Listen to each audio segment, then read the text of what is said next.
What is up, my friends? You are very welcome along to our match reaction here on Anfield Agenda. It finished 2-2 at the Amex. Liverpool leave with more questions than answers yet again. And I don't think I'm live. Yeah. Am I? Yeah. This is an update on my end, but we are live. We are back, my friends. And look, I'm frustrated. I'm frustrated for a couple of reasons. One, why can't we defend? I'm fed up of us being unable to defend. Our forwards have to go out there and score 3 goals to try win a game. It's not great. It's not great. I'm very, very frustrated, my friends. It's not great. Look, I'm going to make sure that I'm all good to go and ready to go with the chat here. 1 second. I need to just make sure that I'm in the right chats. We're good to go. Boom. Right, I have the chat open now. Apologies. Right, my friends, we are back for a match reaction and it's not great. I'm frustrated again. How have we done it? Yet again. Go do the hard work. Let ourselves go 1-0 down. Turn it around. And then once again come up short. We can't defend. We can't defend. It gets tiring watching it happen week in and week out. Look at that goal that we conceded. Look at Andy Robertson. He was too scared. And that's the only way I can be honest about it. He was too scared to put his foot up in the air in case it went in off him like it did Joel Matip. That is exactly what happened there. And that cost us. Because yet again, zonal marking isn't worth a shit when you're just allowing players to run in. And Dunk, unchallenged between 4, count them, 4 Liverpool defenders to get the equaliser. And again, we're going to be told we're salty Liverpool fans because we asked a very, very honest, sincere question. Why wasn't there a red card when it was a blatant stopping of a goal-scoring opportunity? I don't know, because apparently the rules only apply when they are dished out to Liverpool players and we get lads sent off. You guys are so reactionary. We're football fans. Of course we're reactionary.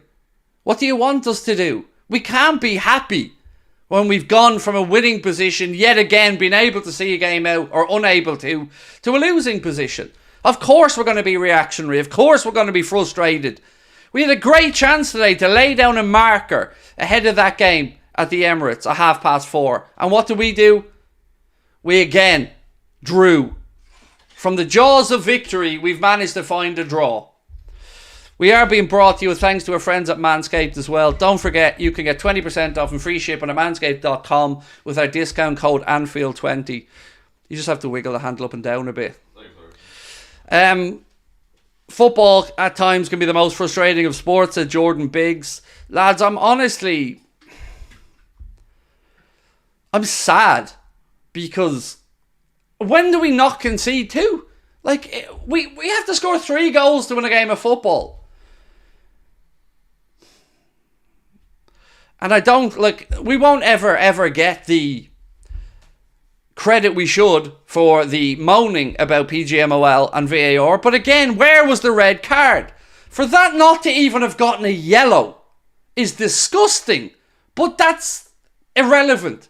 We still should have defended it. We still should have seen the game out. And yet again, we don't. Grafenberg's miss, unlucky, come back to haunt us. He hit the crossbar, could have made it 3-1. But we never, ever felt confident at 2-1. Let's be honest. We always felt like there was another moment in the game. And just to see that, I can't get past how cowardly that was from Andy Robertson. How do we have 4 men across the 6-yard box and Dunk's the only one switched on and scores? And also, you can argue about the free kick.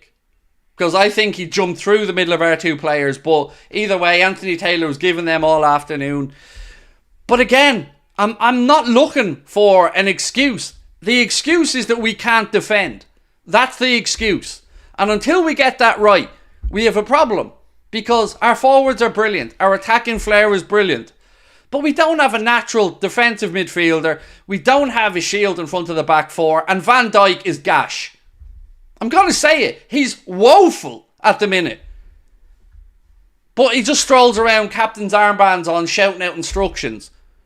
Too casual. His pass for the first goal. We defeated ourselves at times today. Title challenge over, said nothing there. No, it's way too early to be ruling out that. But again, we just haven't done ourselves a favour. We had an opportunity to lay down a marker, and we didn't do it today. I feel bad for Alexis McAllister because he will come in for some criticism today, but he's also been put in a position that I'm sure wasn't the one he was being sold the vision of when he was coming to Liverpool. He shouldn't be in a number 6 position. He should be in an advanced position alongside Dominic Szoboszlai. But apparently the one that we brought in, the Endo, the one that we were told was brilliant and could do everything, Klopp clearly doesn't trust. So answer me this sincerely. How are we as fans supposed to trust in Endo when the manager doesn't? And no, I don't care what he says. He doesn't trust them, or he'd be playing. We brought in a specialist defensive midfielder, spent 16 million quid on him, and the gaffer clearly doesn't trust them. Make sense of that. When that's the position we really, really needed to go out and bring somebody in on. So the gaffer clearly doesn't trust him in the position, and now we're being shoehorning people in to the wrong positions, and it's showing.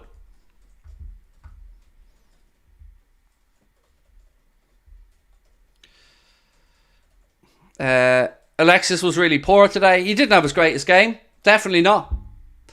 But look, for me, what leading is Virgil van Dijk doing at the back? Sincere question. What does he actually do other than bark instructions and look like he's strolling around? I don't like it. I want a leader. I want passion. I want screaming. I want challenges. I want a real leader back there, not this arrogant, casual version of Virgil van Dijk that we're looking at. Look, it's not the end of the world, but it's so frustrating yet again because we weren't a million miles away. Matoma toyed with us in the end. Were you watching the same game? Matoma did nothing until Trent went off. Trent had him on toast. And then he slipped by Gomez once and Gomez brought him down for a yellow. So again, I don't know what game you're watching, but Matoma absolutely did not toy with us in any way, shape or form.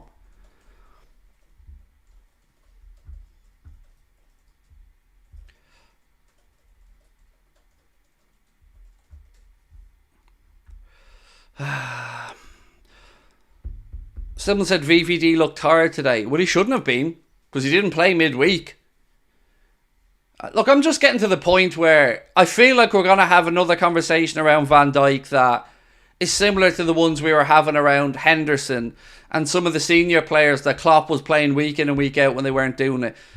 We need to bring in a centre-back to push Van Dijk because this carefree attitude of his is nonsense.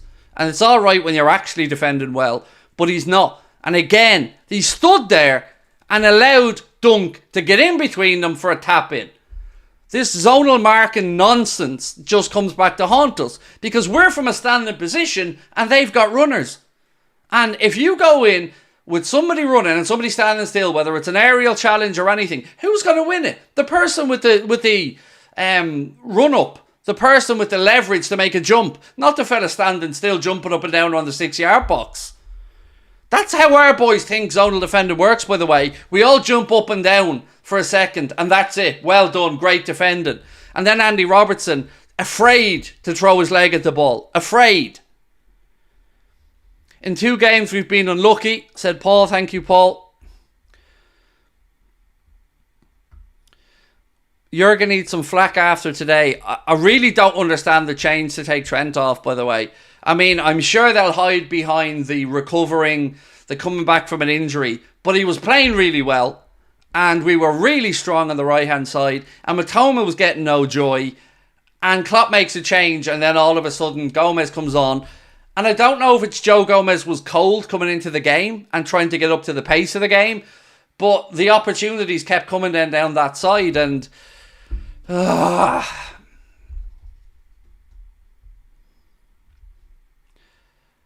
it just feels like we're always nearly there. Nearly. Always 1 or 2 players short of a complete squad. And again, we're screaming for a defensive midfielder to come in and be the anchor we need in that midfield, because Szoboszlai and Gravenberch and our forward-looking players, they're all top-notch.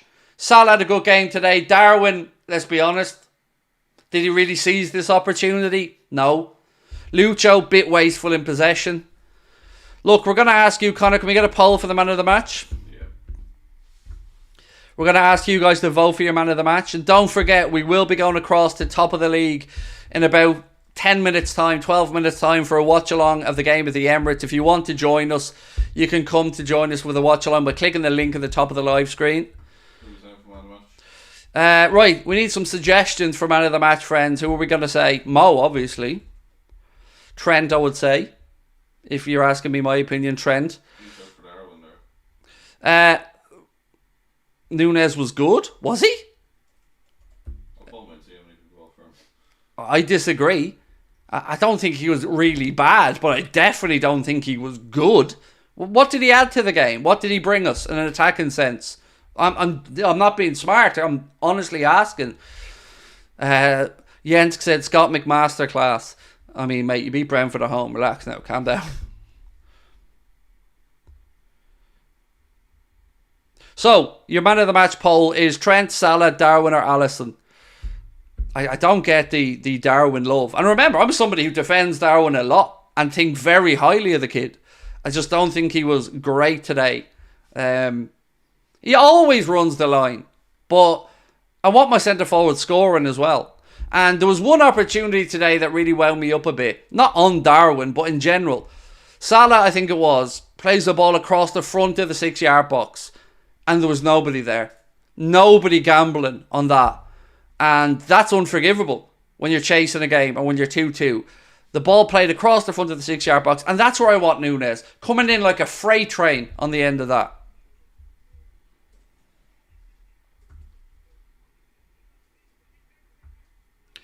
Núñez was top 3 best players for us today. Not for me. Sorry. But look, it is about opinion. That's fine. We don't always have to agree. But I disagree on that one. Diaz, I mean, he needs to work on his shooting a bit. Because today there was a couple of chances that he skied from cutting in onto his right foot. But look, to me, I'm only frustrated and angry at the defence today. Because if you look at it from one perspective, the attackers did their part. They scored 2 goals. You know, whether it's a combination of Darwin, Salah and Diaz, whatever way you want to look at it, the attacking end of the pitch did their job. They scored twice. But again, defensively, we're left wanting. 2 goals conceded yet again.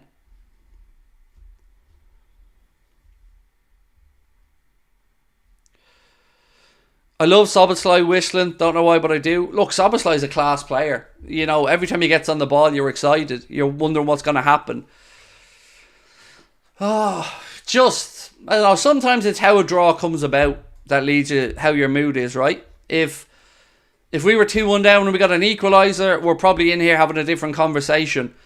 But when you're 2-1 up and you don't see it out, and the way we conceded that second goal was nothing short of embarrassing from a defensive perspective.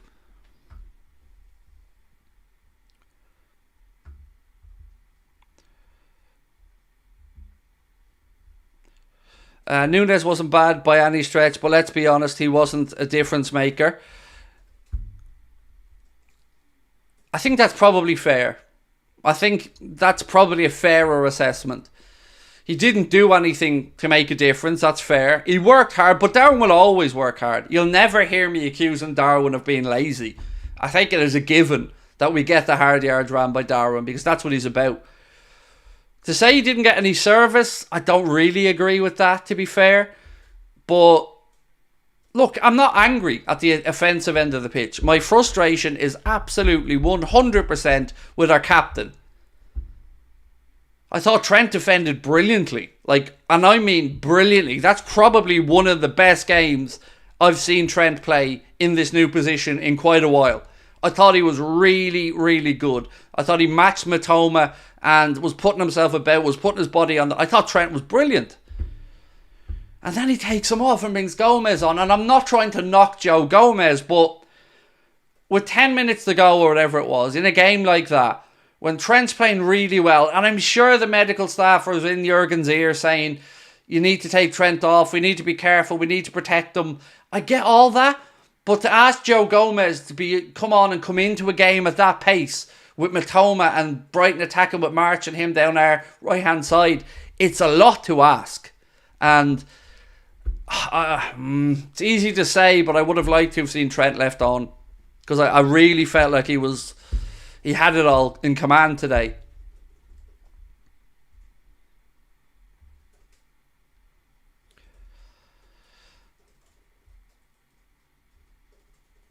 Stop defending Diaz. Who's defending him? I feel like you're just making an argument because you have a narrative. Coming in and go, stop defending Diaz.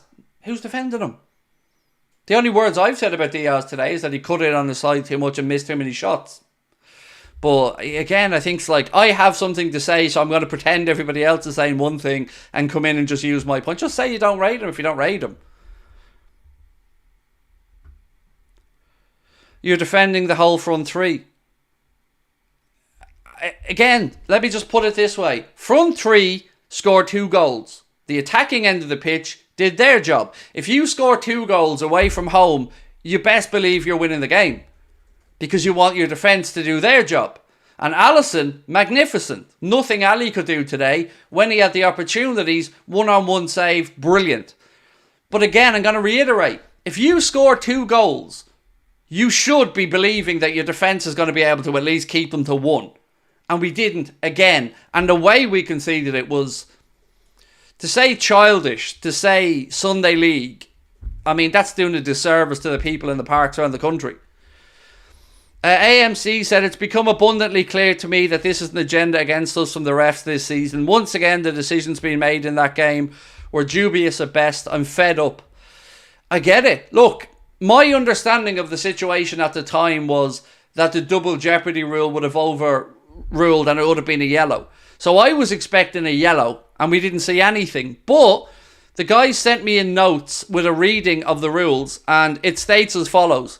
The double jeopardy law states, where a player commits an offence against an opponent within their own penalty area which denies an opponent an obvious goal-scoring opportunity and the referee awards a penalty kick, the offender is cautioned if the offence was an attempt to play the ball. In all other circumstances, e.g. holding, pulling, which is what he did, grabbed his collar, pulled him back, pushing, no possibility to play the ball, the offending player must be sent off. So, what did Anthony Taylor and VAR do? Award the penalty, thank you for that, but no yellow and no red. And by the rules of the game, should have been a red card. Pulled him back by the collar, no attempt to play the ball, red card. But we're just going to be salty. We're just salty Scousers and salty Liverpool fans who feel like people have an agenda. When are we going to get the rules of the game applied properly? I'm happy with the start of the new season, and if this next game finishes a draw, I have $1.5 come on my way. 3 draws already. Wish me luck. I wish you luck, Sean. I wish you were wrong about our game, bud, but that's been and gone. I'm all in, bud, on your 1.5 G's, so best of luck to you.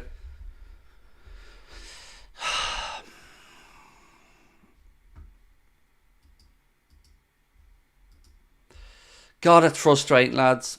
It is frustrating because we had it. We had it in our own hands, but I'm just really, really, really getting fed up of the interpretation of the laws of the game. You would imagine 1 week on, right? 1 week on from getting shafted at Spurs, they might pay particular attention to the rules and the laws of the game. Can I ask you guys a question? Did Sky talk about it in their analysis? Because obviously I can't hear their commentary. Was anybody mentioning the fact it should have been a red card? No, because to not even book him with it, they didn't even give me yellow. But look, we still had a chance after that. We went ahead, we were 2-1 up, and we didn't see it out.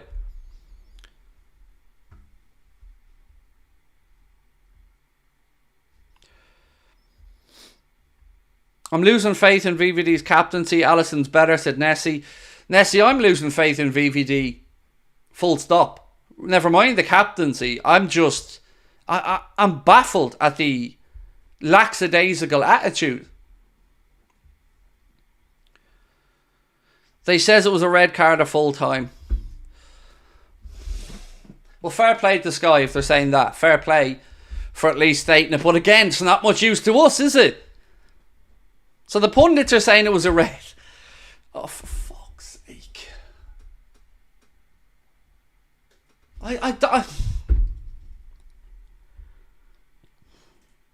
Are we allowed to say we're being shafted now?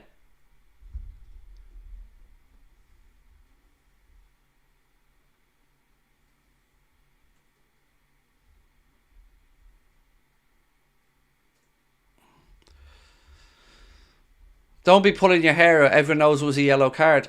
Then where was the fucking yellow card? If you're saying it was a yellow, where was the yellow? Because that didn't happen. But when you've got journalists writing to say that it's a red and no red was given, are we not entitled, mate, to ask the question, why are we getting shafted again? Fucking hell. I don't know.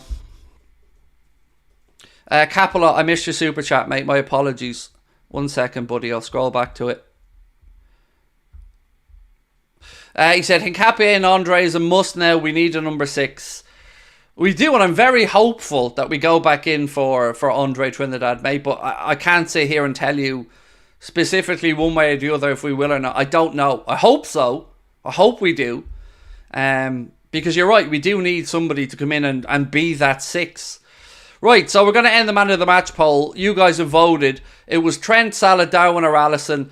And it is Mohamed Salah with 67% of the vote. That is your Anfield Agenda man of the match. Congratulations to Mo. Mo, I thought Mo played really well today, by the way. Good finish for his goal. Calmness with the penalty.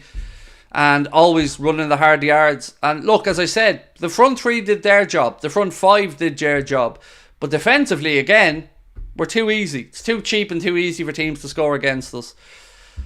So, my friends, I'm going to run over at the top of the league now. And we're going to be back with a player ratings video later on here. So keep an eye out for that. Right now, what we'd love you to do, if you want to come and join us for the Arsenal-Manchester City game, click on the link at the top of the live chat right there now. That will bring you over at the top of the league. I will be there in 30 seconds. So again, thank you to our sponsors, manscaped.com. You can get yourself 20% off and free shipping at manscaped.com by using our discount code Anfield20 or scanning the QR code on the screen. Don't forget, Christmas is coming up. Look after your loved ones with a Manscaped product. I'll see you for the watch along of the Arsenal game in 30 seconds. Thank you to everyone that joined us today. Love you guys as always. Appreciate your support. Look, it's not the worst result in the world, but it's not what we wanted. We'll see you over on top of the league in 30 seconds.